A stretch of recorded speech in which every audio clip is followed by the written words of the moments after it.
Chenab valley के हालात आपको मालूम है कैसे थे। जब मेराजुद्दीन मलिक पर पीएसए लगा उसके बाद हालात कहां से कहां पहुंचे ये भी आपको मालूम है और एडमिनिस्ट्रेशन की तरफ से पूरी चिनाब वैली का इंटरनेट शटडाउन कर दिया गया और लगभग 144 वहां पर लगा दी गई।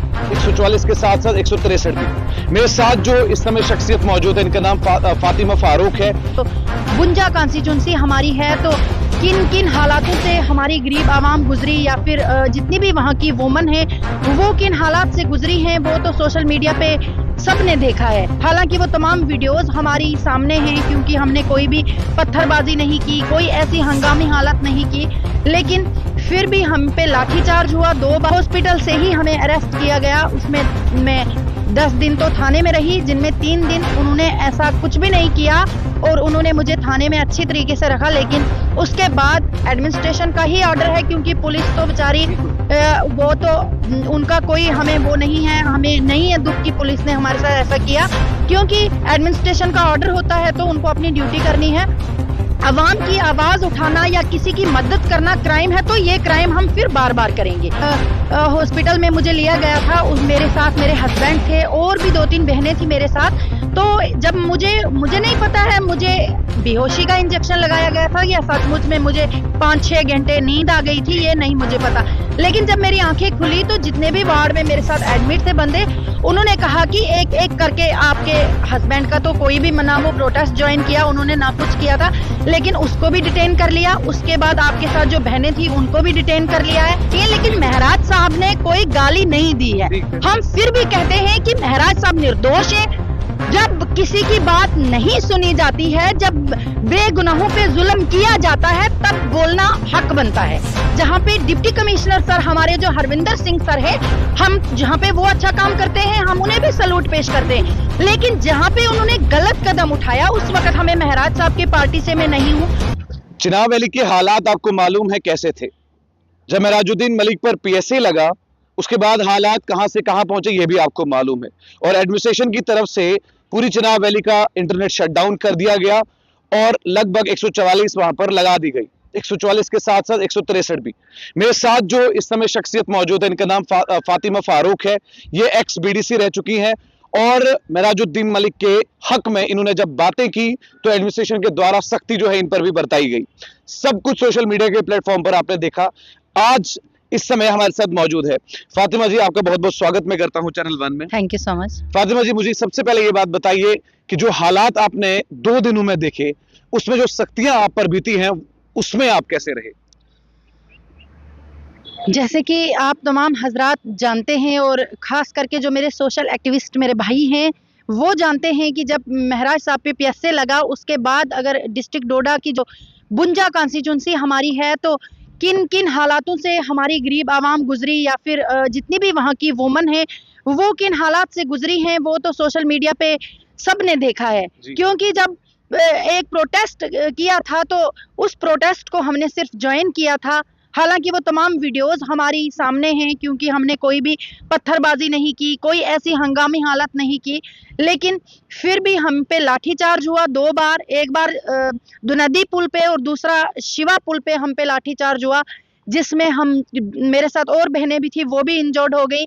हमें हॉस्पिटल लिया गया, उसके बाद हॉस्पिटल से ही हमें अरेस्ट किया गया। उसमें मैं 10 दिन तो थाने में रही, जिनमें 3 दिन उन्होंने ऐसा कुछ भी नहीं किया और उन्होंने मुझे थाने में अच्छी तरीके से रखा। लेकिन उसके बाद एडमिनिस्ट्रेशन का ही ऑर्डर है क्योंकि पुलिस तो बेचारी वो तो उनका कोई हमें वो नहीं है, हमें नहीं है दुख की पुलिस ने हमारे साथ ऐसा किया, क्योंकि एडमिनिस्ट्रेशन का ऑर्डर होता है तो उनको अपनी ड्यूटी करनी है। उसके बाद मैं 7 दिन जेल में रही। तो उन 7 दिनों में कैसे हालात रहे वो तो अल्लाह ही बेहतर जानता है। और एक लेडीज का जेल में रहना, बिना कोई क्राइम किया हो तो बंदे को दुख नहीं होता है, लेकिन बिना क्राइम किए हुए मैं 7 दिन जेल में रही। लेकिन फिर भी अल्लाह का शुक्र है कि मैं सेफ अपने बच्चों के पास अपने घर के में पहुंची। लेकिन मैं आपके माध्यम से ये कहना चाहूंगी कि अगर सचमुच में हक की आवाज उठाना क्राइम है, अवाम की आवाज उठाना या किसी की मदद करना क्राइम है, तो ये क्राइम हम फिर बार बार करेंगे। क्योंकि जम्मू कश्मीर में अगर पूरे हिंदुस्तान में देखा जाए तो हम एक आज़ाद मुल्क में रहते हैं जहाँ पे हमें ये आइन ने हक दिया है कि हम अपनी बात पीसफुली हम प्रोटेस्ट कर सकते हैं, पीसफुली हम अपनी बात को रख सकते हैं, एडमिनिस्ट्रेशन तक, गवर्नमेंट तक हम ये बात रख सकते हैं।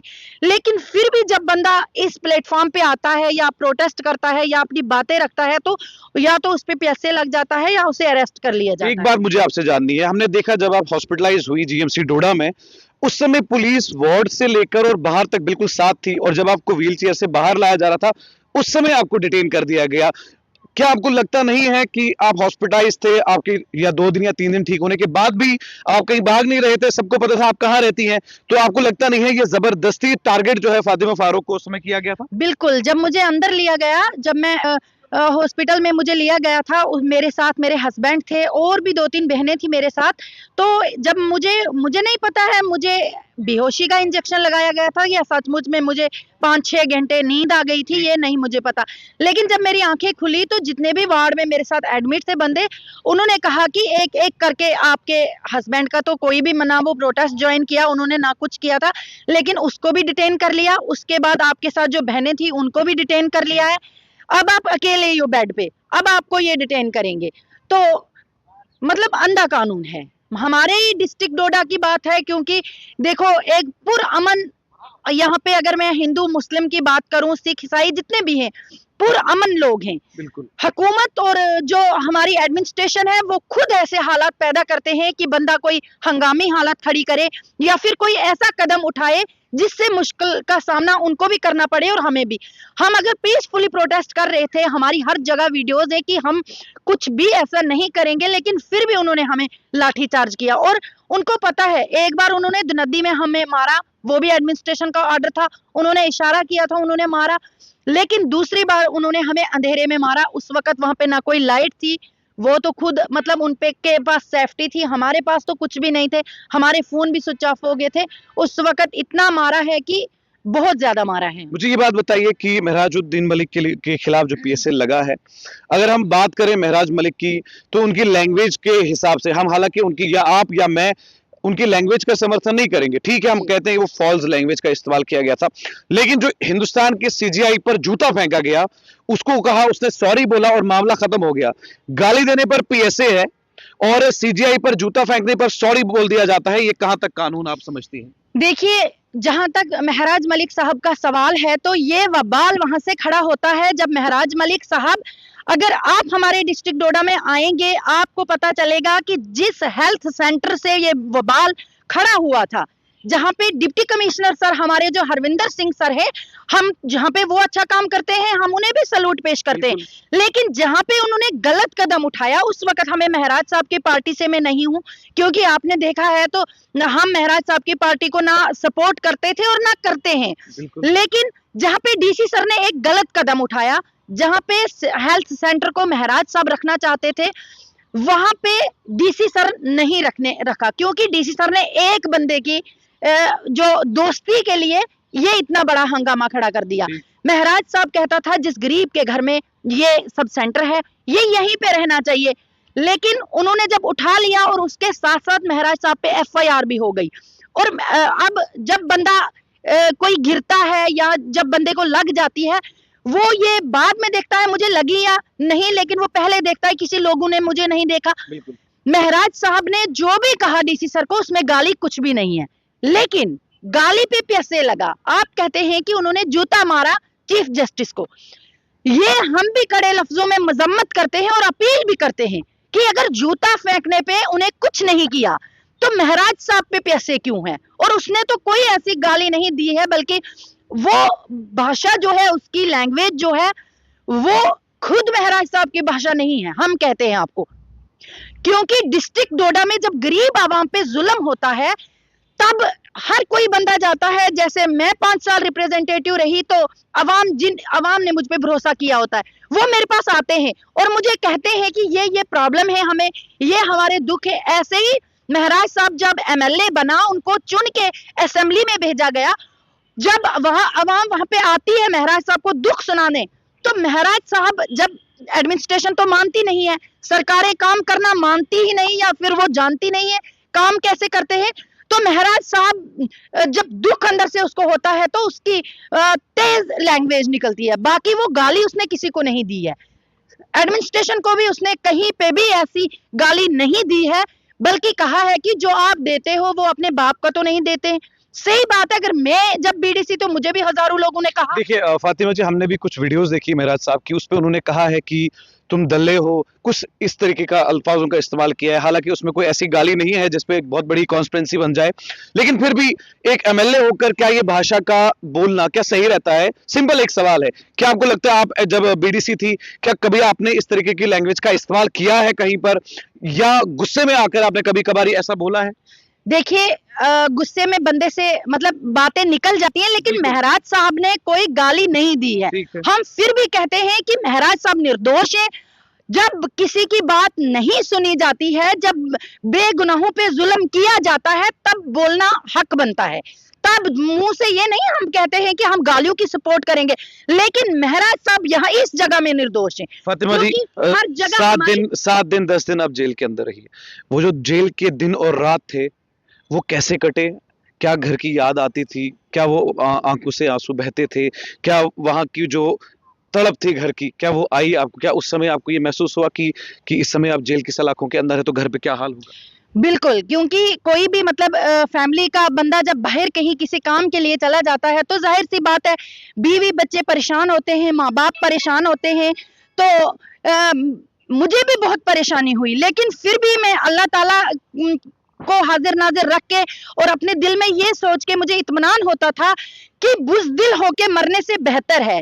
भले ही इन सरकार ने या गवर्नमेंट ने, पुलिस ने मेरे हाथों में हथकड़ियां डाल दी, मुझे जेल में डाल दिया, लेकिन बुज़दिल होके मरने से बेहतर है अगर मेरी मौत भी हो जाएगी, लेकिन सच्चाई के लिए मौत हो जाएगी। क्योंकि परेशानी मेरे बच्चों को भी बहुत हुई, हमें भी बहुत हुई, लेकिन उन जो भी आंसू हमारे जेल के अंदर गिरे या फिर महराज साहब के गिर रहे हैं, तो उन आंसू का कर्जा भी चुकाना है जिन्होंने बेगुनाह ऐसा किया है। जितने लोगों पर लाठीचार्ज हुआ, जख्मी हुए, आपके साथ डिटेन किए गए, क्या उन लोगों के पास आप वापस गई, उनका हालचाल पूछा आपने? बिल्कुल हम गए, और उसमें मतलब बहुत सारे ऐसे बच्चे हैं जिनकी बाजू टूट गई है, किसी की टांग टूट गई है, और मतलब किसी को तो बहुत ज्यादा लगी है कि उसको स्टिचेस आते थे, लेकिन वो पुलिस की डर से वो हॉस्पिटल में भी नहीं गए, क्योंकि उन्हें पता था मेरे समेत 81 बंदे जो हैं वो डिटेन किए हुए थे। तो 81 बंदों में से बहुत सारे और बंदे भी थे जिनको डिटेन करना था, लेकिन उनको लग भी गई। वो हॉस्पिटल इसलिए नहीं गए कि अगर हम हॉस्पिटल में जाएंगे, हो सकता है जैसे बीडीसी को वहां से उठा लिया ऐसे ही हमें भी उठा लेंगे, तो वो उस डर की वजह से हॉस्पिटल में नहीं गए। लेकिन मैं आपके माध्यम से ये कहना चाहूंगी कि ना ये सुबह आखिरी है, ना ये शाम आखिरी है, ना ये सुबह आखिरी है, ना ये शाम आखिरी है। जहां हो जुल्म की कसरत वो निजाम आखिरी है, क्योंकि ये निजाम चेंज होगा। हमें अल्लाह पे पूरा भरोसा है कि ये निजाम चेंज होगा, हमारे जम्मू कश्मीर फिर से तरक्की की राह में आएगा, फिर हमें खुशहाल जम्मू कश्मीर देखने को मिलेगा। लेकिन सब्र की जरूरत है, क्योंकि एक तरफ तो कोई जुल्म के खिलाफ लड़ रहे हैं, लेकिन एक तरफ जुल्म करने का इतना बड़ा टोला है कि अल्लाह के सिवा गरीब आवाम के साथ कोई नहीं है। फातिमा जी, एक मेरा सवाल है, पर्सनल नहीं है, लेकिन आपने भी देखा होगा एक वक्त पर आप लाइव कर रहे थे महराज मलिक के हक में, आपके शौहर आपके पीछे थे, वो वीडियो बहुत तेजी से सर्कुलेट हुआ। उस वीडियो की जो एक्चुअल सच्चाई है वो लोगों को मालूम नहीं है। मैं चाहता हूं जो वो सच्चाई है, क्योंकि लोग जो हैं फिर उस वीडियो को ट्रोल करने लगे कि जिसके हक में ये लड़ रही है शौहर तो उसके हक में नहीं है। वो असल में मामला क्या था वहां पर? देखिए, जब ये महराज साहब का मामला, जब महराज साहब को दिन 8 तारीख को डिटेन कर दिया पहले डाक बंगलो में, उसके बाद जब उस पे PSA लगा तो मेरे हस्बैंड घर आए, मैंने हमारी बातचीत हुई कि ऐसे ऐसे महराज साहब पे PSA लगा। तो मेरे हस्बैंड उस दिन डोडा ही थे, मगर मैं कहरा में थी। जब वहां पे आए तो मतलब एडमिनिस्ट्रेशन का प्रेशर था फारूक साहब पे, बहुत ज्यादा प्रेशर था, और मतलब ये अंदर से डरे हुए थे, क्योंकि एडमिनिस्ट्रेशन की नजरें फारूक साहब पे इसलिए थी कि अगर ये कुछ भी बात करेगा तो इसको हम अरेस्ट कर लेंगे। जब मैंने लाइव किया तो फारूक साहब को पहले नहीं पता था। मेरी गलती हुई ये कि मैंने फारूक साहब को पूछ के लाइव करना था, अपने हस्बैंड को पूछना था, उसके बाद लाइव करना था, और मेरी ये गलती है कि मैंने उनको नहीं पूछा कि मैं लाइव आऊं या ना आऊं। जब मैं लाइव कर रही थी तो फारूक साहब को डर था कि हो सके एक निर्दोष को इन्होंने प्यासे लगा दिया। ये मुझे या फातिमा फारूक को क्या जानेंगे। हो सकता है ये मुझे और इसको दोनों को पकड़ ले, तो छोटे छोटे बच्चे हैं, कहाँ जाएंगे। फारूक साहब को उस वक्त मतलब ये भी इमोशनल हो गए। वैसे दिल के बहुत अच्छे हैं, मतलब हक के लिए ये लड़ते हैं और लड़ते आए हैं इतने सालों से। तो इन्होंने जब मुझे देखा लाइव करते, वो भी महराज मलिक साहब पे, तो इन्होंने मुझे कहा कि ये लाइव बंद कर दो। मतलब मैं भी उस वक्त मेरी गलती हो गई कि मैं भी इमोशनल हो गई। तो मैंने कहा कि मैं कोई भी मतलब क्राइम नहीं कर रही हूँ, कोई देश के खिलाफ नहीं कर रही हूँ, हक के लिए लड़ रही हूँ। उसी पे मतलब लोगों ने तो उसको मजाक भी बना लिया, कुछ लोगों ने मजाक बना लिया, अलग अलग वीडियोस उसके साथ जोड़ने लगे, हंसी मजाक करने लगे। लेकिन सच्चाई यही है कि एडमिनिस्ट्रेशन का बहुत प्रेशर था फारूक साहब पे उस टाइम, इसलिए पुलिस का भी प्रेशर रहा, तो इसलिए फारूक साहब ने उस वक्त गुस्से में आके बोल दिया कि वो रिएक्शन हो गया था, बाकी कोई इशू नहीं है। फातिमा जी, मुझे लगता है कि शौहर और बीवी का रिश्ता बहुत पाकीज़ा रिश्ता होता है, और मेरे को आपकी ये बात अच्छी लगी कि मैंने उनसे पूछा नहीं कि मैं लाइव करूं कि नहीं। हाँ, गलती हुई ना। ये आप मानते हैं? ये तो मैं उस टाइम मतलब जब मैंने लाइव चल रहा उसके बाद 5 मिनट के बाद, उस वक्त तो थोड़ा गुस्सा होता है। मतलब आपको पता ही है कि जब हस्बैंड वाइफ होते हैं या कोई भी लाइफ पार्टनर होता है तो उसके साथ थोड़ी सी बात पे भी हो जाती है। बट मुझे ये बाद में आई समझ की मैंने ही गलती की, क्योंकि उनको घर आए वो, फिर मैंने उनको पूछना चाहिए था, फिर मैंने लाइव स्टार्ट करना था। और जिन बातों का वो कहते हैं हक के लिए, तो वो भी आपने देखा, फिर वो भी आ गए महराज साहब की सपोर्ट में। लेकिन उनको पूछना ये मेरी गलती हुई है, बाकी उनकी कोई गलती नहीं है। मुझे ऐसा लगता है कि ये एक अच्छी बीवी की निशानी है, ये एक अच्छे इंसान की निशानी है। आखिरी सवाल मैं आपसे ये करूंगा कि 14 तारीख को महराजुद्दीन मलिक का पहला सेशन था जम्मू कश्मीर लद्दाख हाई कोर्ट में, लेकिन वो नहीं हुआ और 7 नवंबर के लिए हो गया। कोई मैसेज जम्मू कश्मीर के लोगों को आप देना चाहेंगे? देखिए, जम्मू कश्मीर के तमाम लोगों को मैं ये मैसेज देना चाहूंगी कि जहां से भी आप हमें देख रहे हैं, मैं हाथ जोड़ के आपसे अपील करना चाहूंगी, एक तो पीसफुली आप रहिए और कानून को अपने हाथ में मत लाइए, और सोशल मीडिया पे खास करके, क्योंकि जो सोर्सेज हैं वो हमारी डिस्ट्रिक्ट डोडा पे ऐसे नजरें बनाई हुई है कि कौन सा डिस्ट्रिक्ट डोडा का बंदा ऐसा जो है वो सोशल मीडिया पे ऐसा कमेंट करे कि उसको हम अरेस्ट कर लें और उस पे प्यासे लगाएं। सबसे पहले अपने सोशल मीडिया पे जो भी मेरा भाई या मेरी बहन काम करते हैं, उनको अपनी आंखें खोल के कमेंट करना है।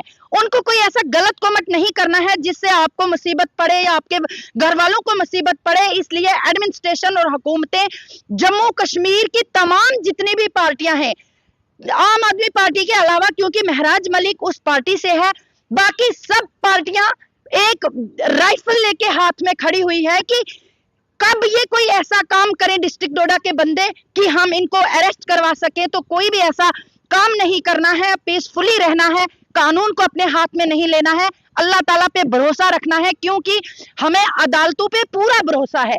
जम्मू कश्मीर की कोई भी अदालत हो, कोई भी हाई कोर्ट हो, तो हर जगह सच्चाई की जीत हुई है, इंसाफ की जीत हुई है। किसी भी जगह आज तक अदालत ने कोई भी गलत फैसला नहीं किया है।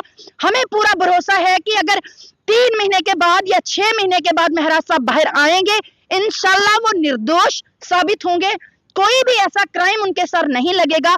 क्योंकि महराज साहब पे जो FIR लगाई गई है, जो उन पे प्यासे लगाया गया है, वो यही है कि वो रोडों पे उतरता था और आवाम के लिए बात करता था।